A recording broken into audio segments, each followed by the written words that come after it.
अस्सलाम वालेकुम नाजरीन, doctor Huma Chishti, vice president community of homeopaths Pakistan आपके साथ हेल्थ स्पेशल पे। आज के प्रोग्राम का जो मौजू है बहुत ही इम्पोर्टेंट है और बहुत ज़्यादा देखने में आता है। आज हम बात करेंगे स्ट्रोक के हवाले से। स्ट्रोक या फालिज, इस हवाले से अगर बात की जाए तो ये इतनी ज़्यादा रेशो है कि इसके हवाले से हर 1 मिनट में एक डेथ होती है। तो ये बहुत ही ज़्यादा तकलीफ़देह मसला होता है। इसको हम अगर डील करें तो इसको फ़ौरी तौर पे और जल्दी जब तक ट्रीट ना किया जाए तो ये इस किस्म की कंडीशन हो जाती है कि उसे ट्रीट करना भी मुमकिन नहीं रहता। तो स्ट्रोक या फालिज जो है वो क्या है, आपकी नज़र इसके हवाले से थोड़ा सा बताती चलूँ, उसके बाद मैं अपने पैनल का आपसे तारुफ़ करवाती हूँ। स्ट्रोक के हवाले से ये जान लीजिए कि ये मर्ज़ जो है एक मस्कुलर डिज़ीज़ है और सप्लाई का कम हो जाना, ब्लड सप्लाई का ब्रेकेज हो जाना, सप्लाई का कट ऑफ हो जाना, इस तरह से हो जाना, या फिर यूं कह लीजिए कि डैमेज हो जाना किसी आर्टरी का, कैपिलरी का, और वहाँ से जो सप्लाई है बंद हो जाए तो ब्रेन को जो सप्लाई जा रही होती है ब्लड की वो ख़त्म हो जाती है और फिर तमाम फंक्शन डिस्टर्ब होकर रह जाता है। इस हवाले से हम डिटेल में बात करेंगे कि अगर किसी को फालिज हो जाता है या स्ट्रोक जिसे कहते हैं कि हो जाता है तो किस तरह से वो पर्सन सरवाइव कर सकता है, कौन सी ऐसी पॉसिबिलिटीज़ हैं जिनको अपनाते हुए इसकी बेटरमेंट की जा सकती है या इसकी मैनेजमेंट की जा सकती है। हमारे साथ मौजूद हैं हमारी डॉक्टर रुखसाना कुरैशी। इनका होम्योपैथिक फिजिशियन और कंसल्टेंट हैं और मेंबर हैं COH पाकिस्तान की। इनका 20 साल तजर्बा है होम्योपैथिक की फील्ड में और अच्छी ग्रिप रखती हैं अपने मौजू के हवाले से। और उनके साथ हमारे साथ मौजूद हैं डॉक्टर इरम हसन, और डॉक्टर इरम हसन बहुत ही माहिर फिज़ियोथेरेपिस्ट हैं और इस हवाले से आपको बताती चलूँ कि फिज़ियोथेरेपी का एक बहुत ही बड़ा रोल है इस सिलसिले में कि जब स्ट्रोक होता है तो उस सिलसिले में जब फिज़ियोथेरेपी है 50% वो काम करती है और 50% मेडिसिन काम करती है, देन पेशेंट बिल्कुल क्योर कर जाता है। इस हवाले से मज़ीद जो हम इंफॉर्मेशन है इनसे लेंगे। तो सबसे पहले बहुत शुक्रिया आप दोनों का कि आप हमारे प्रोग्राम में आए और अपना कीमती टाइम हमारे लिए निकाला। जी, सबसे पहले डॉक्टर रुखसाना, मैं आपसे जानना चाहूँगी कि फालिज या स्ट्रोक जिसे कहते हैं ये क्या मर्ज़ है, ये हमारे नाज़रीन के लिए आप बताइएगा। जी बिल्कुल, मैं इस बारे में बताती हूँ। वैसे तो बेसिकली जैसे अभी आपने खुद भी इंट्रोडक्शन में बताया है कि किसी भी आर्टरी का ब्लड सप्लाई, आर्टरी का जो ब्रेन की तरफ सप्लाई देती है उसका ब्लॉकेज हो जाना या रप्चर हो जाना, दोनों सूरतों में ही ब्रेन स्ट्रोक होता है। बेसिकली ब्रेन स्ट्रोक को हम कह सकते हैं जैसे हार्ट अटैक होता है ऐसे ही ब्रेन अटैक होता है। बिल्कुल। उसकी वजह से ये हो जाता है और उससे फिर आफ्टर इफ़ेक्ट्स जो है ना वो ये हैं कि फालिज, पैरालाइज, बॉडी का कोई भी पार्ट हो जाता है, कुछ इस किस्म के प्रॉब्लम्स आ जाते हैं। यानी कहने का मतलब स्ट्रोक होने के बाद पैरालिटिक कंडीशंस आ जाती है और बेसिकली तो पैरालिसिस ये हो ब्रेन जाता है। स्ट्रोक है। अब ब्रेन अटैक है जो कि ब्लड सप्लाई के रुक जाने से या रप्चर्ड हो जाने से ये होता है। और डेफिनेटली ब्रेन हमारी बॉडी को कवर करता है, पूरी बॉडी के फंक्शंस को। तो जिस पार्ट में वो आर्टरी ब्लॉक होती है या फिर रप्चर होती है तो डेफिनेट उसके सेल्स और टिश्यूज़ उसकी सराउंडिंग में जितने भी होते हैं वो डैमेज होते हैं, और वो सेल्स बॉडी के जिस पार्ट को फंक्शन करवा रहे होते हैं, फंक्शन दे रहे होते हैं, वो फिर इफेक्ट होता है और वहाँ पे फालिज हो जाता है। सही, इस किस्म का प्रॉब्लम बिल्कुल बहुत ही खूबसूरत अंदाज में आपने बताया। हमारी डॉक्टर साहबा ने बताया नाजरीन कि जैसा कि हार्ट अटैक होता है, आप देखते हैं कि हार्ट अटैक में इसी तरह से होता है कि ब्लड सप्लाई का अमल दखल उसमें भी होता है। प्रॉपरली ब्लड जो है हमारे हार्ट को जब नहीं पहुंचता तो इस्केमिक कंडीशन हो जाती है और ब्लड सप्लाई ना होने की वजह से, ऑक्सीजन सप्लाई ना होने की वजह से हार्ट अटैक आ जाता है। बिल्कुल इसी तरह जब ब्रेन के साथ ये कंडीशन डेवलप करती है तो इसको स्ट्रोक कहते हैं। और ये बिल्कुल बहुत ही खूबसूरत और मुख्तसर जो है इसकी तारीफ़ है कि इस तरह से स्ट्रोक होता है और ब्लड सप्लाई डिस्टर्ब हो जाती है। तो इसमें होता क्या है, इस हवाले से भी थोड़ा सा बताइएगा। जी जैसा कि अभी बताया कि सप्लाई डैमेज कर सप्लाई जाती है। डैमेज होती है। जो आर्टरी हार्ट से लेकर जाती है ब्रेन की तरफ ब्लड सप्लाई को, उसमें जब कभी प्रॉब्लम आ जाता है जैसे कि वो नैरो हो जाए, ब्लॉक हो जाए, और उसकी वजह से वहाँ पर क्लॉट बन जाता है। और वही बात है कि क्लॉट जब बन जाएगा तो डेफिनेटली कोई टिश्यूज़ काम नहीं करेंगे, वहाँ ब्लड सप्लाई वो डेड हो जाते हैं। इसी तरह बाज़ वक़्त ऐसा होता है कि प्रेशर इतना ज़्यादा हो जाता है, ब्लड प्रेशर ज़्यादा होने से, स्ट्रेस होने से, जैसे आजकल हीट स्ट्रोक है उसकी वजह से भी हो सकता है कि वो प्रेशर इतना ज़्यादा ब्लड का हो जाए कि वो रप्चर हो जाती है। और रप्चर होने से भी डेफिनेट है कि वो सेल जो है वो डैमेज हो जाते हैं और इस वजह से फिर आगे के सारे प्रॉब्लम जो है ना वो क्रिएट हो जाते जी, हैं। तो नाज़रीन, नर्व्स के साथ जो कनेक्टिविटी है वो डिस्टर्ब होकर रह जाती है और इस कनेक्टिविटी के ना होने की वजह से तमाम सप्लाई डिस्टर्ब होती है और पर्सन को स्ट्रोक हो जाता है। अच्छा, इस हवाले से डॉक्टर इरम हसन, हम आपसे जानना चाहेंगे कि चूँकि हमारा ये प्रोग्राम हमारे स्टूडेंट्स भी देखते हैं, जूनियर डॉक्टर भी देखते हैं, तो उनकी थोड़ी इन्फॉर्मेशन के लिए बताइएगा कि इसकी कुछ पैथोफिजियोलॉजी के हवाले से, पैथोलॉजी के हवाले से। अस्सलाम वालेकुम, फर्स्ट ऑफ ऑल। अच्छा, जैसे डॉक्टर साहिबा ने पहले एक्सप्लेन कर दिया है कि हमारी जो ब्रेन का इशू होता है, ठीक है, उसमें हमारी, अब देखिए पहले हम इसकी टाइप्स पे आएँ कि स्ट्रोक जो है कितनी टाइप्स का है। तो ये हमारा वेरी करता है टाइप्स पे। हमारी 2 टाइप्स हैं इसकी, ठीक है, हेमरेज भी है और इसमें सबसे एक टाइप वो है जिससे हमारा मिनी, एक तीसरी टाइप भी है इसमें, वो हमारा मिनी स्ट्रोक है। अगर हम मिनी स्ट्रोक की बात करें तो वो मिनिमम 1 to 2 आवर्स के लिए होता है। उसमें जो है इतना नुकसान नहीं होता, वो कुछ देर के लिए होता है। अगर हम टू द टाइम उसकी मैनेजमेंट कर लें तो वो कवर हो जाती है, मगर उसमें फिर हमें डिफ्रेंशिएट करना होता है कि ये मिनी स्ट्रोक है, कौन सा स्ट्रोक है। तो उसमें फिर हम लोग, ये होता है कि हम उसकी सिम्टम्स को देखते हैं, ठीक है। तो सिम्टम्स में आए तो पैथोफिजियोलॉजी इसमें यही है कि जब 2 तरह का स्ट्रोक हम देखते हैं कि होता है। एक तो वो है जिसमें ब्लड क्लॉट बन रहा है, ठीक है। एक वो है जिसमें हमारी जो आर्टरी है वो डैमेज हो गई है, ठीक है, उसमें लीकेज आ गई है। मगर लीकेज के बाद भी हम चीज़ें देखेंगे, उसमें हम फिर देखेंगे कि कौन से हमारे ब्रेन के किस हिस्से पे उसने अटैक किया है, ठीक है। हमारे ब्रेन में ऑसिपिटल, टेम्पोरल, ये सारी जो हमारे हिस्से हैं, फिर इस हिस्से में जाएंगे, उसमें देखेंगे कि कौन से हिस्से पे जो है वो अटैक हुआ है और फिर देन हमें पता चलेगा कि हम कौन सी आर्टरी जो है वो हमारी ब्लॉकेज। अब आर्टरीज पे हम जो हमारी आजकल मोस्टली कॉमन आर्टरी आ रही है वो हमारी आ रही है पोस्टीरियर सेरिब्रल आर्टरी, ठीक है। सही। इसमें अगर देखा जाए तो इसमें फिर देखेंगे कि इसकी सिम्टम्स क्या आ रही हैं। सिम्टम्स से हमें काफ़ी क्लियर हो जाता है कि कौन सी टाइप, कौन सा टेम्पोरल, कौन सी जो एरिया है वो हमारा वो डैमेज हुआ है, ठीक है। सेकंड है हमारे पास राइट और लेफ्ट हेमिस्फीयर। इसमें मैम होता ये है कि इसमें अगर आपके लेफ्ट ब्रेन पे अटैक हुआ है तो आपकी राइट साइड जो है वो डैमेज होगी, सिम्टम्स आएंगी। ये सबसे मेन सिम्टम है, यहाँ से हमें पता चल जाएगा कि हमारा जो है राइट ब्रेन डैमेज हुआ है। तो ये सारी चीज़ें इसको देख के फिर जो है फर्दर मेडिकेशन की जाती हैं। मेडिकेशन, अगर इसमें सबसे एक अहम बात मैं आपको बताऊंगी कि जब हमें स्ट्रोक का पता चलता है, ठीक है, तो अगर 24 आवर्स में हम उसको रिकवरी हमें पता चल जाए और हम उसकी मैनेजमेंट कर दें तो ये पॉसिबल हो सकता है कि कम से कम जो है वो नुकसान हो हमारे ब्रेन का। तो इसमें यही है कि अगर आपको सिम्टम्स आ रही हैं, आपके घर वाले हैं या आपको खुद महसूस हो रहा है, जैसे कि अब सिम्टम्स में देखा जाए हमें जो है हमारी विजन का इशू होगा, सिम्टम पे भी आएंगे। जैसे इसके लिए बहुत ज़्यादा फेमस है बी फास्ट का रूल। इस हवाले से हम जब बात करेंगे तो सिम्टम की तरफ भी आते हैं। बहुत ही शुक्रिया आपका।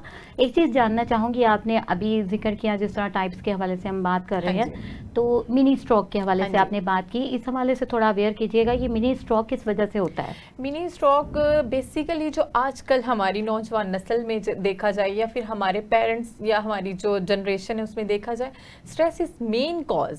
स्ट्रेस जो है वो हमारी मेन कॉज में आ रहा है। स्ट्रेस इवन के हर बंदे को स्ट्रेस है। जब हम स्ट्रेस लेते हैं, और आजकल तो वैसे ही मौसम बहुत गर्म है या फिर हम लोग हीट में ज़्यादा निकलते हैं, स्ट्रेस है और हाइपरटेंशन के पेशेंट में है, ठीक है। जब वो हमारा बीपी एक हाई होता है, ठीक है, ब्लड जो है वो पहले ही इतना ज़्यादा, तो उसकी वजह से भी समटाइम्स हमें आ रही हैं। मगर stress is main reason. Stress की वजह से हमें नज़र भी नहीं आ रहा होता है, किसी को भी किसी टाइम भी ये हो सकता है, किसी टाइम भी ये एनी टाइम हो सकता है। सही, ठीक हो गया। अच्छा डॉक्टर साहिबा, अभी हम बात करें टाइप्स के हवाले से, तो मेनली इसकी लोकलाइज टाइप होती है, जनरलाइज होती हैं। मैं ये जानना चाहूँगी कि फालिज जिस्म के किसी एक हिस्से को मुतासिर करता है या ये मुख्तलिफ हिस्सों को भी मुतासिर कर सकता है? जी, ये मुख्तलिफ हिस्सों को भी मुतासिर कर सकता है। बेसिकली ये ज़रूरी नहीं है कि एक ही हिस्से पर हो। लोकलाइज मीन के वो 1 पार्ट्स पे ही इफ़ेक्ट करता है, तो लेकिन जनरलाइज में देखा जाए तो उसमें बॉडी के बहुत सारे पार्ट्स पे एक वक्त में हो सकता है, 1 साइड पे हो सकता है। जैसे उसकी क्लासिफिकेशन भी इसी बेस पर है, तो इसलिए हम ये नहीं कह सकते कि जस्ट एक पार्ट पे होगा। बाज़ पूरा हाफ बॉडी पूरा हो जाता है, और कभी सिर्फ एक हाथ, किसी की लेफ्ट आँख, साइड होती है हाँ, बिल्कुल, किसी की राइट साइड होती कभी है, किसी की जस्ट एक लेग हो हाफ गई, बॉडी का भी हाफ देखा बॉडी गया का भी है। होती है, बिल्कुल। सही, ठीक हो गया।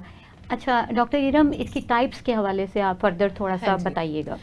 जैसे डॉक्टर साहिबा ने अभी जनरलाइज और लोकलाइज की बात की, तो इसमें हम सबसे मेन जो दोनों में टाइप्स आ रही हैं, इसमें भी हमारी टाइप्स वेरी कर रही हैं। अब हम जनरलाइज में देखें तो लोकलाइज में देखें, इसमें हमारा जो स्ट्रोक आ रहा है वो टाइप आ रही है जिसमें हमारे स्ट्रोक में हमारे ब्रेन में ब्लॉकेज हो रही है, उसमें हमारी ब्लॉकेज हो रही है। और इसमें हमारा जो मोस्टली जो डैमेज होता है वो लिमिटेड पार्ट ऑफ ब्रेन होता है, बिकॉज ब्लॉकेज की वजह से जो हमारा ब्रेन का पार्ट है वो हम लोग जब उसको इमरजेंसी जो ट्रीटमेंट देते हैं उससे कवर हो जाता है, और ये ग्रेजुअली होता है तो वो हम लोग मैनेज कर लेते हैं। मगर जो हमारा जनरलाइज है वो बहुत स्वेयर टाइप का होता है। इवन कि इसमें आप देखा जाए तो काफ़ी सारे पेशेंट्स जो हैं वो हमारे या तो डेथ की तरफ चले जाते हैं या फिर वो कोमा की तरफ चले जाते हैं। तो ये डिफरेंस आ रहे हैं। ठीक है, मज़ीद आप इस टाइप्स के हवाले से थोड़ा बताना चाहेंगी? हाँ नहीं, बिल्कुल इन्होंने जैसे कहा बिल्कुल ठीक कहा है, और बेसिकली मैं इसमें थोड़ा सा ऐड ही करूँगी कि जैसे जनरलाइज में इन्होंने कहा कि वो ब्रेन हेमरेज की वजह से ज़्यादा होता है और बॉडी के ज़्यादा इफेक्ट हो जाता है, और कोमा में भी हो जाता है, सडन डेथ भी होने के काफ़ी चांसेस होते हैं।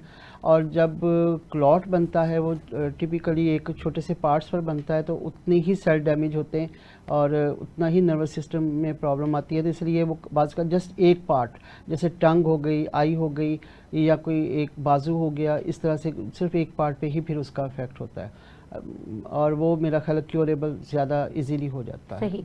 नाज़रीन, इसमें बहुत ही ज़्यादा इंपॉर्टेंट जो बात है, जैसा डॉक्टर साहिबा ने बताया, हमारी फिजियोथेरेपिस्ट ने बात की कि क्लॉट जो बन जाता है, और क्लॉटिंग जब होती है और उसमें क्या होता है, एम्बोलिज्म बन जाता है, और वो पूरा जो बॉडी में मूव करता है, कहीं एक जगह पे अगर स्टक हो जाता है तो वो पार्ट जो है वो डैमेज करता है या वो प्रॉब्लम करता है, वहाँ पर फिर ब्लड फ्लो नहीं होता। और इसके लिए यहाँ आपको बताती चलूँ कि हमारी होम्योपैथिक में बेहतरीन मेडिसिन मौजूद हैं जो ब्लड फ्लो को भी ठीक करती हैं और सर्कुलेशन का तमाम जो प्रोसीजर ख़राब हुआ होता है उसको बिल्कुल नॉर्मलाइज कर देती हैं, और इसमें बहुत ही अच्छा रोल है। इस सिलसिले में मैं जानना चाहूँगी डॉक्टर रुखसाना, अगर ऐसी कंडीशन हो जाती है तो होम्योपैथिक का क्या रोल है फिर? जी बिल्कुल, सबसे पहले तो कंडीशन देखनी पड़ेगी ना, जैसे लोकलाइज है उसमें देखा जाएगा कि वो किस सीवियरिटी की है, और उसके बाद अभी जैसे हमने सिम्टम्स, साइन और सिम्टम्स की बात नहीं की, अगर हम साइन और सिम्टम्स पर जाएं तो फिर उससे हमें आइडिया होता है कि पेशेंट की कंडीशन कितनी सीवियर है। बाज़ औक़ात उसमें होता है कि फौरी तौर पर इमरजेंसी में ही जाना पड़ता है, आईसीयू में ही जाना पड़ता है पेशेंट को लेकर,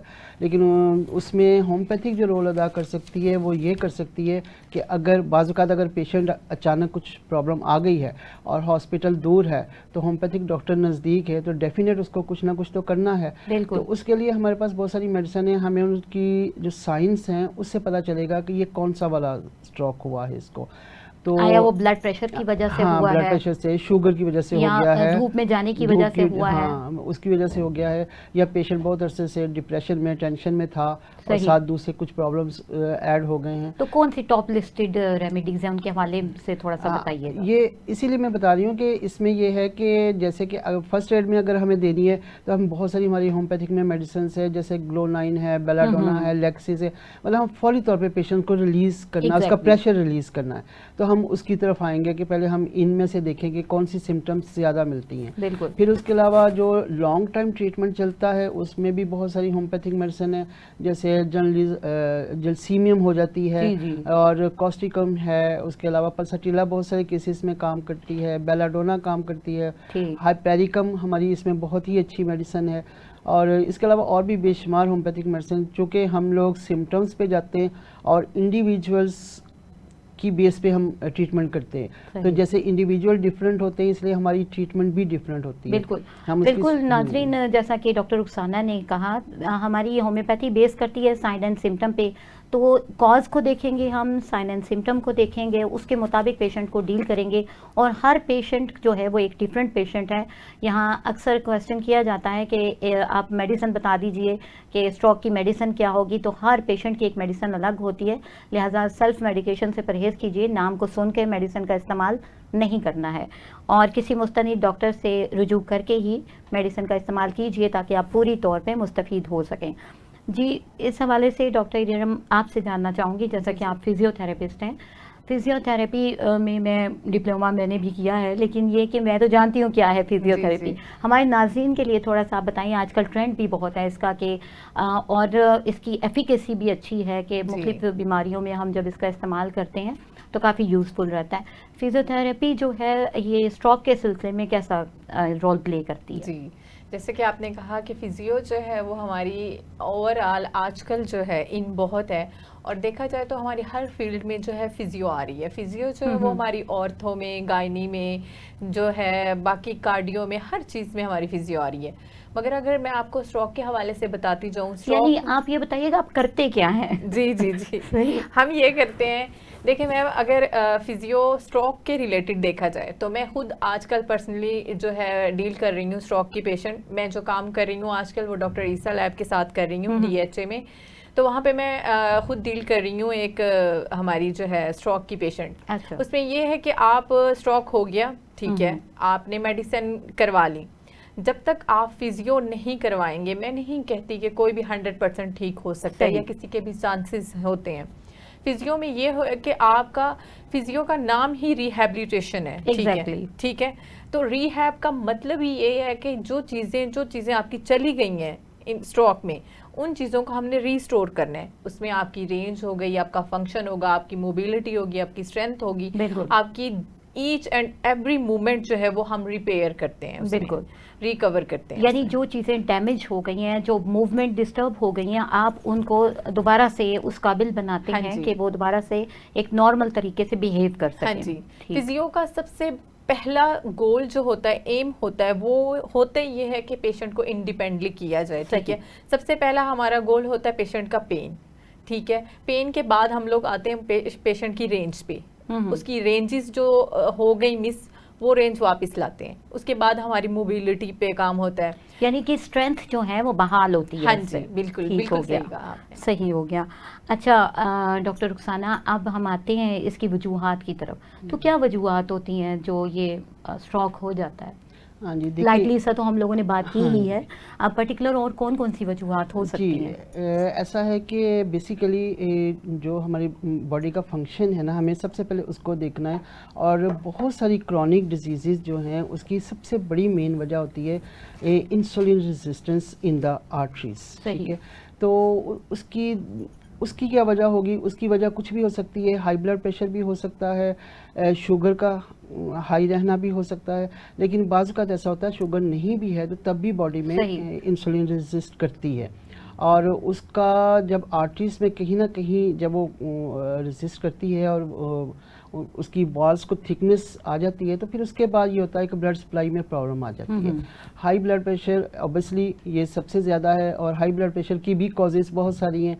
डिप्रेशन हो सकता है, हीट स्ट्रोक हो सकता है, या कोई और प्रॉब्लम भी हो सकती है। किडनी प्रॉब्लम में भी बाज़ का ब्लड प्रेशर हाई हो सकता है।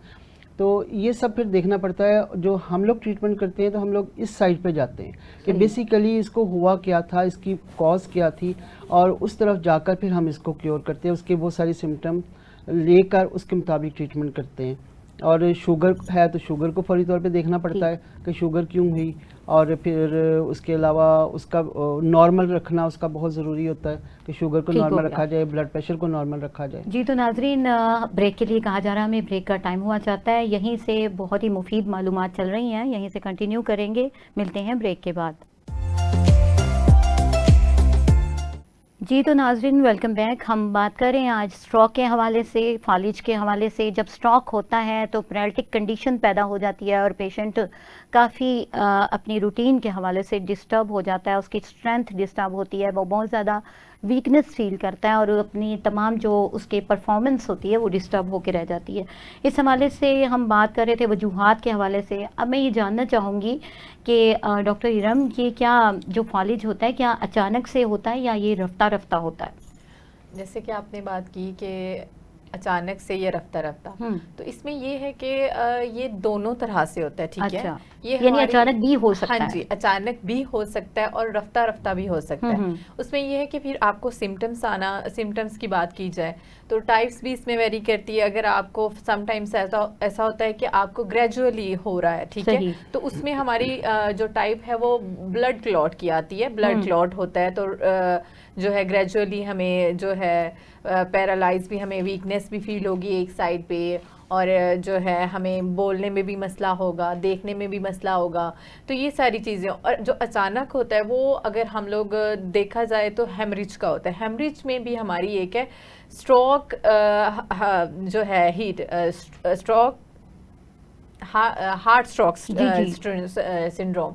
अच्छा, हार्ट, इसमें मसला ये होता है कि एकदम से जब हमारी आर्टरी जो है वो हमारी ब्रेन में लीकेज होती है तो वो इतना स्वेयर होता है कि उसमें जो है हमारे इंटरनल ब्लीडिंग हो गई ना। हाँ, तो उसमें इतना वो स्वेयर होता है कि हमारे जो सेल ब्रेन के हैं वो फौरन ही डेड की तरफ चले जाते हैं, ठीक है, डाई हो जाता है। हाँ जी, तो उसमें फिर पेशेंट ये होता है या तो कोमे में चला जाता है या फिर डेथ में चला जाता है। तो इसमें बेसिकली दोनों चीजों में ही हो सकता है, आपको ग्रेजुअली भी हो सकता है और आपको सडन भी हो सकता है। ठीक हो गया।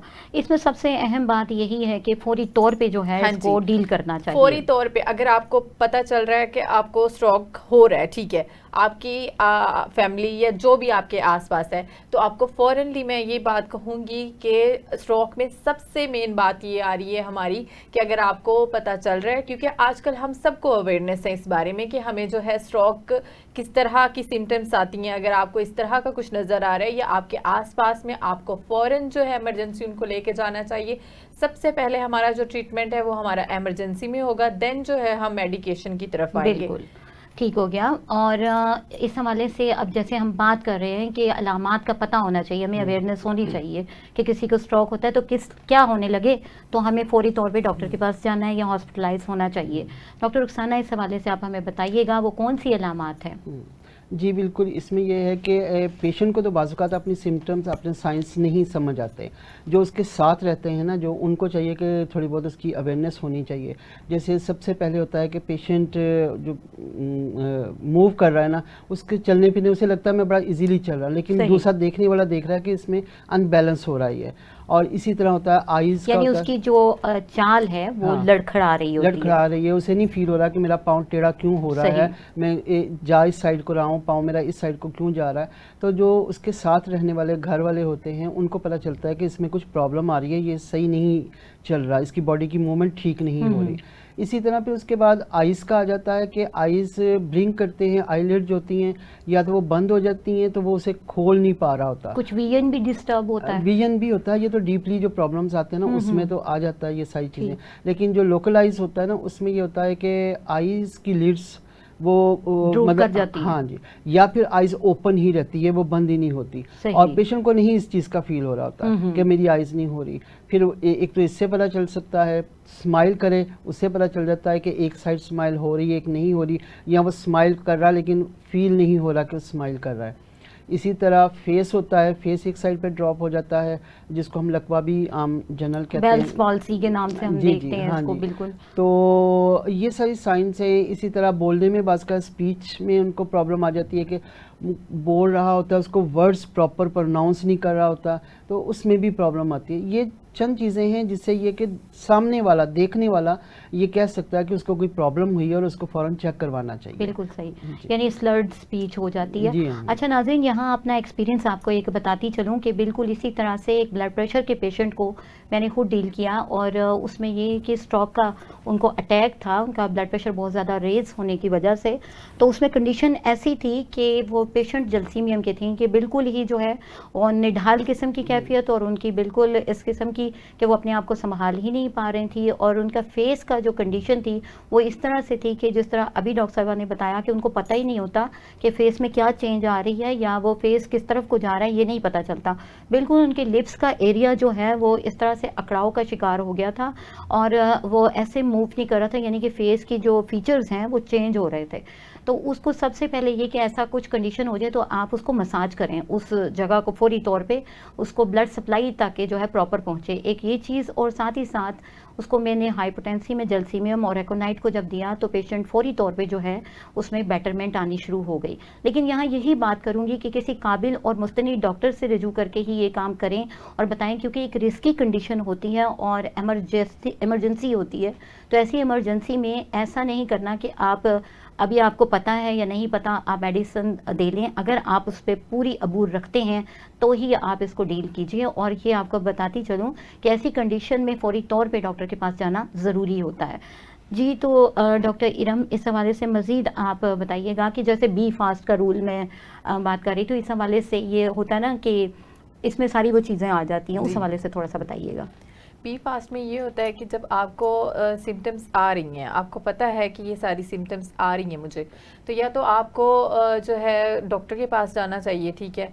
और अगर आप वहाँ पे उसको क्योर नहीं कर खुद से क्योर करना चाहते हैं तो वो भी बहुत सारे ट्रीटमेंट हैं जो हम घर में बैठ के कर सकते हैं, ठीक है। उसमें सबसे पहले अगर आपको हॉस्पिटल आपके पास नहीं है, ठीक है, आपने घर में ही थोड़ा सा उसको कंट्रोल करना है। उसमें सबसे पहले अगर आप लोग एसी में जो कि आजकल की हमारी जनरेशन है, बिल्कुल एसी बंद कर दें, फैन बंद कर दें, ठीक है, उसको किसी गर्म कपड़े में लपेट दें, ठीक है, ताकि उसमें जो जैसे डॉक्टर साहिबा ने कहा कि सबसे हमारा जो मेन एम है वो है हमारा ब्लड सप्लाई, ठीक है, बिल्कुल सही। इससे उसकी जो है वो ब्लड सप्लाई इंक्रीज होगी। देन आप जो है किसी भी हॉस्पिटल में जहां तक आप जा सकते हैं उनको कॉल कर दें, या आप खुद जा सकते हैं तो आप खुद चले जाएं, तो फिर उसका जो है ना वो ट्रीटमेंट स्टार्ट होगा। ठीक हो गया। इस हवाले से मज़ीद थोड़ी सी एडिशन करना चाहूँगी बी फास्ट के रूल के हवाले से कि देखिए, फास्ट यानी कि हम फास्ट का वर्ड जब यूज़ करते हैं तो F4 फेस है। आपका फेशियल ड्रूपिंग जो नज़र आ रही होती है, यानी फेस ड्रूप करना शुरू होता है, कोई ना कोई हिस्सा जो है वो इस तरह से जैसे लटका हुआ महसूस होता है या अपने प्रॉपर शेप से थोड़ा डिफ़र कर जाता है। फिर ए की सिम्टम जो आती है FAST के हवाले से बता रही हूँ आपको, तो ए जो है आर्म्स वीकनेस है। पेशेंट के आर्म्स जो हैं उसके बाजुओं में शदीद किस्म की वीकनेस होती है, उसके बाजू उससे उठाए नहीं जा रहे होते, कुछ इस किस्म की कंडीशन होती है। इसी तरह से आर के हवाले से देखा जाए तो रिलेज ही नहीं कोई आ रहे होते, वो पेशेंट जो है वो किसी किस्म का कांटेक्ट नहीं दे पा रहा होता और कंसंट्रेशन उसकी जो है वो मुश्किल हो जाती है। टी के हवाले से बात की जाए तो time to take a step, यानी फौरी तौर पे एक्शन लेने का टाइम होता है। तो ये बी फास्ट का एक रूल है, जिस तरह डॉक्टर साहिबा ने कहा, हमारी फिजियोथेरेपिस्ट ने कहा कि फौरी एक्शन लिया जाए। उन्होंने एक लफ्ज़ में ये बात बताई कि इसको जो है आपने फौरी तौर पे यानी डॉक्टर के पास जाएं या हॉस्पिटल में रुजू करना चाहिए, क्योंकि ये एक एमरजेंसी की कंडीशन होती है। अच्छा डॉक्टर साहिबा, आप बताइएगा डॉक्टर रुखसाना कि जब फालिज या स्ट्रोक होता है तो और कौन से मसाइल हो सकते हैं उसके साथ? जी, उसके साथ बेशुमार मसाइल हो सकते हैं। जैसे सबसे पहले तो है कि बॉडी का वो पार्ट जो उसमें नमनेस आनी शुरू हो जाती है, सही सुन हो जाता हाँ, है। सुन होता है। बेसिकली इसमें पेन तो इतनी होती नहीं जी, है, जी। क्योंकि इसमें नमनेस आती है, वो तो डेड हो जाता है, लॉस ऑफ स्ट्रेंथ होती है एक्चुअली। हाँ जी, क्योंकि नर्व्स काम ही नहीं कर ताकत रहे ही नहीं होते। है। हाँ जी, काम ही नहीं कर रहे, नर्व्स हमारे बिल्कुल काम नहीं कर रहे होते। तो इसके अलावा जो साइड इफेक्ट्स होते हैं उसमें यह है कि जैसे कि किसी को नोजिया होना शुरू हो जाता है, बहुत ज़्यादा आई विजन जैसे डिस्टर्ब हो सकता है, वॉमिटिंग हो सकती है, और कभी कभी ऐसा भी होता है कि लूज मोशन, पता ही नहीं चलता कि पेट हाँ जी, के अंदर बावल कंट्रोल ही नहीं हाँ, रहता है, इंटेस्टाइन्स जो है यूरिन ना, पास हो जाता है। हाँ जी, वो हो जाता है। इसी तरह बहुत सारी चीज़ें हैं, मुंह में से यानी कि वाटर फ्लोटिंग होना शुरू हो जाती है हाँ, सम टाइम, या हाँ जी, बिल्कुल वो शुरू पानी हो निकलना जाता है। शुरू। तो इस किस्म की जो का अनकंट्रोलेबल चीज़ें हैं जो पेशेंट कंट्रोल खुद नहीं कर पा रहा होता, वो उससे मेमोरी लॉस हो सकती है, शॉर्ट टर्म भी हो सकती है, लॉन्ग टर्म भी हो सकती है, वो भी हो सकता है। तो इस किस्म की कंडीशन है जिसमें पेशेंट्स का अपना कंट्रोल ख़त्म हो जाता है। अच्छा डॉक्टर साहब, अगर ये कंडीशन जैसे आपने बताया मेमोरी लॉस भी इसमें हो सकती है, तो हमारी होम्योपैथिक में कोई मेडिसिन है मौजूद जो कि इस तरह की कंडीशन हो तो मेमोरी को स्टेबल किया जा सके या रिहेबिलिटेट किया जा सके? देखिए, इसमें सबसे पहले ये देखा जाएगा कि उसकी कंडीशन कितनी सीवियर है। बाज़ औक़ात तो मेमोरी लॉस अगर लॉन्ग टाइम होती है तो वो बहुत मुश्किल हो जाता है रिकवर करना, लेकिन अगर शॉर्ट टाइम है तो वो उसमें हो जाता है। उसमें हमें बहुत सारी चीज़ें हैं जो कि उसको एनर्जेटिक करने के लिए, ब्लड सप्लाई को ठीक करने के लिए देनी पड़ती है। इसमें जलसीमियम जैसे अभी आपने जिक्र किया, इसका बहुत बड़ा रोल है। और हमारी लेक्सिस बड़ा अच्छा काम टॉप करती क्लास रेमेडी है, हाँ। मतलब हर टाइप के पैरालिटिक जी कंडीशंस जी, के लिए। वो तो ऐसा है ना कि जैसे कि स्टूडेंट्स फौरन कहें कि अभी क्या दिया जाए, तो कह जो जलसीमियम दे दो। हाँ बिल्कुल। तो कम से कम वो कुछ तो कंट्रोल करती है ना, Exactly. उसकी मेन सिम्टम्स को कंट्रोल कर लेती है। तो उसमें अभी जैसे बात हुई कि सिम्टम्स के हवाले से ही हम कर रहे हैं कि अगर स्ट्रोक हुए हैं और उसके बोलने की ताकत खत्म हो रही है तो वहाँ हमारी कॉस्टिकम जैसे बहुत अच्छा हाँ, काम कॉस्टिंग करती करती है। है। इसी तरह यानी कि अगर ब्लड प्रेशर की वजह से हुआ है, उस प्रेशर को रिलीज करने के लिए कौन सी मेडिसिन है, इस हवाले से थोड़ा सा हाँ मतलब जी, गाइड कीजिए। देखिए ब्लड प्रेशर की वजह से सबसे पहले मैंने पहले भी ये कहा था कि सबसे पहले हम ब्लड प्रेशर को रिलीज करेंगे। जी जी, उसके लिए हमारे पास लेक्सिस है, लेक्सिस बहुत अच्छा काम बहुत करती अच्छा है। काम करती है। और उसके साथ अगर हम क्रेटिगस दें तो वो भी बहुत अच्छा इसको हेल्प आउट करती क्योंकि है। हमने दिल को भी बचाना है जी और जी, दिमाग को सबसे भी पहले बचाना है। जरूरी होता है कि दिल को बचा लें। सही। दिमाग में तो जो होना था हो गया, और उसके बाद जो सिम्टम्स आनी थी, अब ये है कि फौरी तौर पे दिल को बचा लिया जाए। जब एक आर्टरी ब्लॉक होती है किसी भी पार्ट की, तो डेफिनेट उसका साइड इफेक्ट या बैक इफेक्ट जो दिल पर भी आता है। बिल्कुल। और अगर रप्चर हो जाएगी तो उसका भी दिल पे आएगा, इसलिए हमें फौरी तौर पे दिल को बचाना होता है। हम क्रेटिकस देते हैं, कैक्टस ग्रैंड दे देते हैं, और लेक्सिस को इसको शामिल जी, करके जी। इसको करते हैं कि फौरी तौर पे इसको किया। इसके अलावा इसके अलावा हमें ये है कि हेमामेलिस के बारे में आपको पता है कि अगर क्लॉट बन गया है, हमें पता चल गया कि क्लॉट बन गया है, तो हम उसको भी स्टार्ट कर देते हैं कि क्लॉट को मेल्ट करने के लिए हेमामेलिस बहुत अच्छा काम हेमामेलिस करती भी, है। आर्निका भी बहुत अच्छा आर्निका, काम करती है। मिलीफोलियम दे सकते हैं। Exactly. अगर रप्चर्ड हो गई है तो मिलीफोलियम दे सकते हैं। आर्निका तो सबसे पहले हम दे देते हैं कि फौरी तौर पे बगैर सोचे समझे कि इसको लो स्टार्ट करें ना। ठीक हो तो गया। इसी तरह बहुत सारी है। अगर हीट स्ट्रोक से हो गया है तो हम ग्लोलाइन की तरफ जाते हैं, बेलाडोना की तरफ जाते हैं कि इसको देखा जाए कि ये क्या है।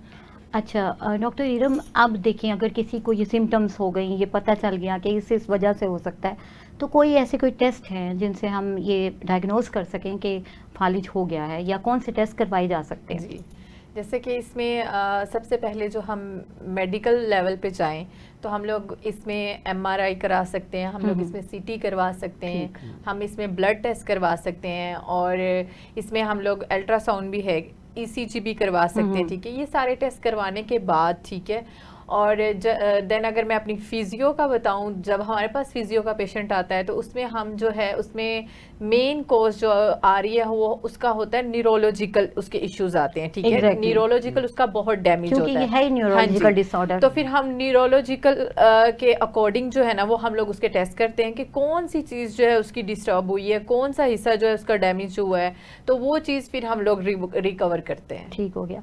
नाज़रीन, न्यूरोमस्कुलर जो जंक्शन है वहाँ पर रिलेज का ना आना और कनेक्टिविटी का डिस्टर्ब हो जाना ही स्ट्रोक है।